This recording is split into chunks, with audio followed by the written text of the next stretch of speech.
The 90s was the last decade of the 20th century and the last decade of the second millennium. It marked the end of the Cold War and beginning of a new era of opportunity for the people of America.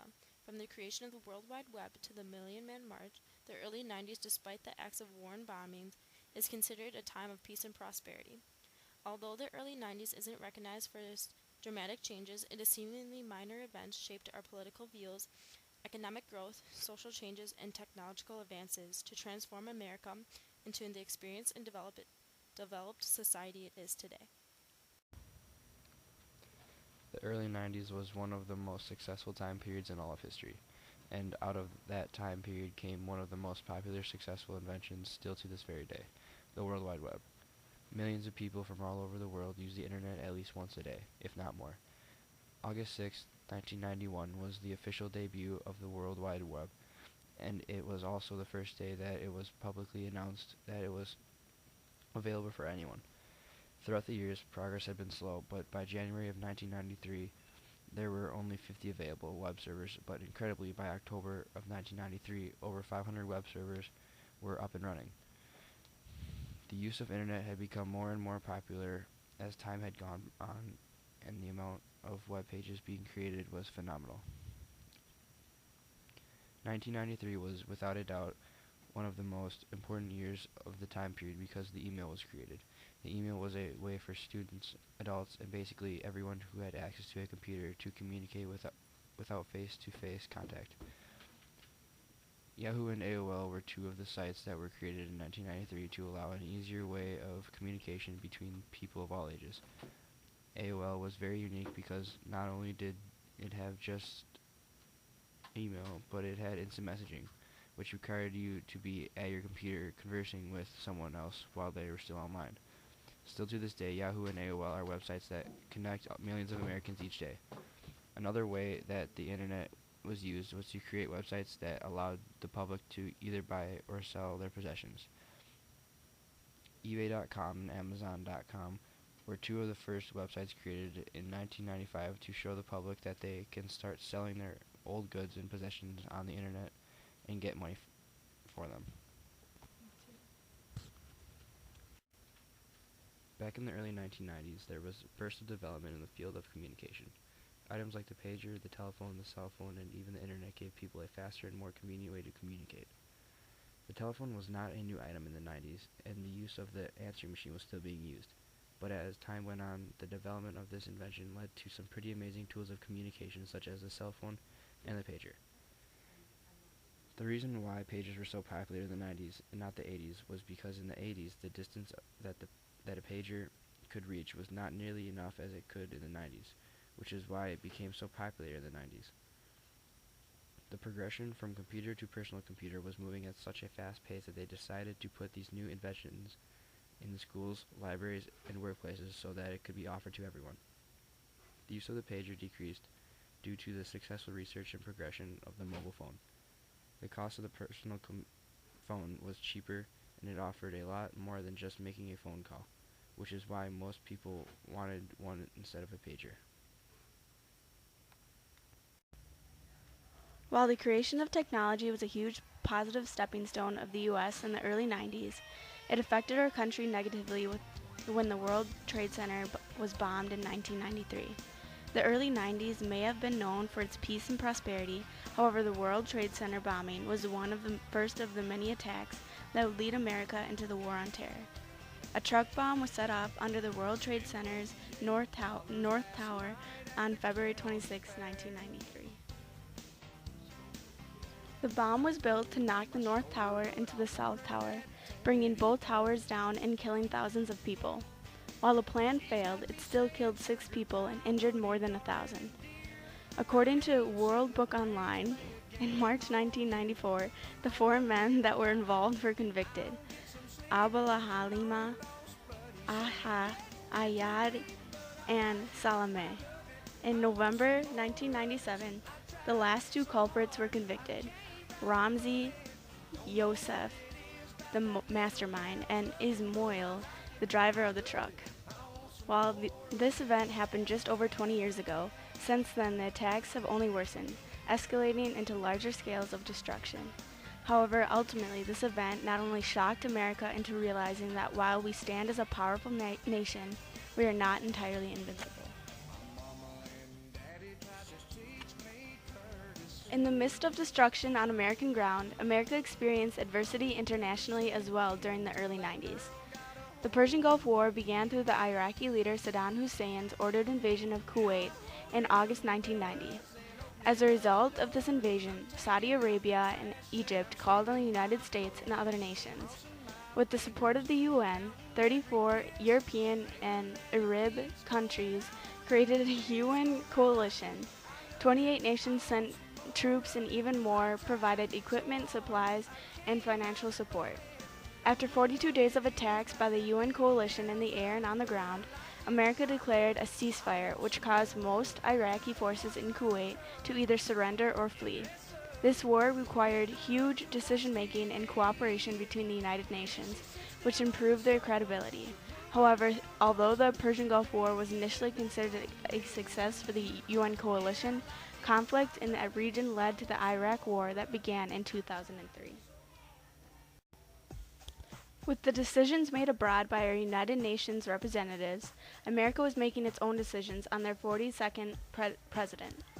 Controlling the White House for only 4 years of the past 24, the Democratic Party experienced a turning point in the election of Bill Clinton in 1993. Because President George H.W. Bush was considered unbeatable just a year before elections, Clinton was originally overlooked. However, the Gulf War changed the opinions of Americans. Some of the people of the United States believed America's involvement could have been prevented and therefore decided against re-electing Bush. This election shifted America into a more evenly divided political system. While divisions seem to hinder unity, in this case it allows greater opportunities for both parties. This forced cooperation we continue to prosper through today could be blamed for this turning point in the Democratic Party. During his campaign, Clinton made healthcare reform his major platform in debates, which ultimately led to the Clinton Healthcare Plan. While it was originally proposed by Bill Clinton, Mrs. Clinton was the chair of the task force creating the plan that assured affordable healthcare for Americans. Known to be quite controversial, the foundation of the plan was to order employers to provide healthcare insurance coverage to their employees through health maintenance organizations. However, as a result, the health insurance industry, conservatives, and even Democrats opposed this plan and offered plans of their own.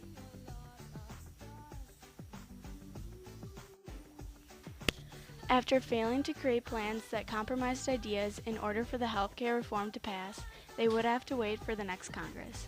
This ultimately strengthened the Republican Party and weakened America's opinions of Clinton. Today, the Clinton healthcare plan is known for being the most significant proposal linked with Hillary Clinton. This perhaps impacted the presidential election in 2008. As a result of the Clinton health plan, Mitt Romney's healthcare plan resembles her ideas and is used in Massachusetts. However, his plan instead is less federal controlled and more involved with state level and private market. Therefore, while the Clinton plan may have not particularly succeeded, it was a huge step in developing our healthcare system today. Even though not all acts of racial discrimination have vanished today, our society as a whole has come together more since segregation was more a common theme in America. African Americans are now teaching in classrooms, operating in hospitals, and have equal rights as whites. Without this social event, the battle of segregation would be even more dangerous and serious to this day. Even though the Million Man March isn't recognized for its drastic change every day, it has created a closer country. The freedom and equality we have learned and gained from the segregation events like the Million Man March has led to openness and freedom of expression through fashion in the early 90s. This time era truly let men and women both express themselves in different ways compared to previous time periods where clothing was more traditional. This era saw a rise in the status of prestigious clothing designers and their extravagant creations. According to Michelle Prasad, the early 90s saw a continuation of the 80s fashion. Women wore denim downs, shirts, neon colors, oversized sweatshirts, t-shirts, and baby doll dresses, trench coats lined with fake fur, and black leather jackets. For men, flannel became very popular and lasted through most of the decade, along with acid-wash jeans, denim jackets, wool sweaters, black leather jackets, sheepskin coats, corduroy, and polo jackets. It's obvious that these fashions in the time era have returned. It's easy to find children wearing today t-shirts, jeans, and hoodies, and girls in baby doll dresses. Not only did trends come back, but people in the early 90s were surprisingly willing to spend significant amounts of money towards new clothes, which has continued to today. Women and men are willing to pay thousands for the latest styles. Most importantly, the freedom of expression through the clothes in the early 90s only opened the doors for teens and people today. America has taken fashion, their carefree attitudes, and combined them into clothing which defines them as a person. They no longer worry about what others think about them and want to stand out from the crowd. The interesting and unique clothing that started in the early 90s has led towards a more developed people today. The unique and creative clothing people in the early 90s had led to astonishing and exceptional people with great talents like the best basketball player in history, Michael Jordan. MJ is one of the most famous basketball players, entrepreneurs, and owners known to mankind. According to Jim Newton, Jordan was named the NBA's most valuable player 3 times between 1988 and 1992. During that time period, he became most successful marketed player in the history of team sports, earning roughly $16 million in commercial endorsements in 1992 alone in such corporations from Nike, McDonald's, Quaker Oats, Gatorade, General Mills, and Wheaties. All of Michael Jordan's accomplishments showed people in the early 90s that any career is possible. MJ's actions were stepping stones not just for athletes but all Americans. He demonstrated that you can become successful and accomplish many things besides being in the workforce. People are so successful today because of the path Michael Jordan created for them. Michael Jordan shaped our society because now today we have large amounts of professional athletes in all sports. He has set the standards for people in the early 90s and now has shown them that it is possible to become something more than the typical American. MJ's success on the basketball court in the early 90s has set the standards and shaped athletes and citizens today in America. Michael Jordan's success on the basketball court socially opened the doors up economically for a trade program created by Bill Clinton called the North American Free Trade Agreement, or NAFTA. On January 1, 1994, the United States, Mexico, and Canada signed an agreement for the creation of the trade bloc between these countries. NAFTA's trade included various goods such as eggs, corn, meats, and other important products. All this trade has such large impact on all three countries economically. According to Edward J. Chambers and Peter Smith, evaluating the impact of NAFTA was no easy task. One reason the existence of the three countries was a very polarized debate of NAFTA. A second was that so many changes occurred during this decade that it's simply improper to conclude that NAFTA causes these. In fact, the very strong expansion of the U.S. economy between 1994 and 2000 explained much of the increased two-way trade between NAFTA parties. Because of NAFTA today, we're able to get goods and services that are necessary in our lives. Not only that, but we've created secure friendships between our bordering countries. Many changes did occur in the early 90s, but because of NAFTA, it created a better economy during this time period. It promoted economic growth, investment, and competition in all markets. This affected us economically today because competition between trade and countries not only makes us stronger, but a better nation. It has shaped us into a hard-working citizens who want to create good products to trade with other countries while thinking about investing and being competitive. All these aspects make our country and economy go around. NAFTA's free trade between Mexico, Canada, and the United States created a strong competitive country economically, not only for the early 90s, but today. The early 90s truly paved America's way to the 21st century. It marked the end of wars and the beginning of growth. From the creation of the internet to social changes such as clothing and iconic people, the early 90s formed a more unique and diverse country. The Clinton healthcare plan and the World Trade Center bombing were adversities that changed our perspectives and challenges to us, to the people, to find ways to improve. Without some of the inventions of trade programs like NAFTA, our country wouldn't be as competitive and strong today. The early 90s was a turning point for America socially, economically, politically, and with the help of technology. And together, all these aspects formed a foundation for America to grow and prosper today.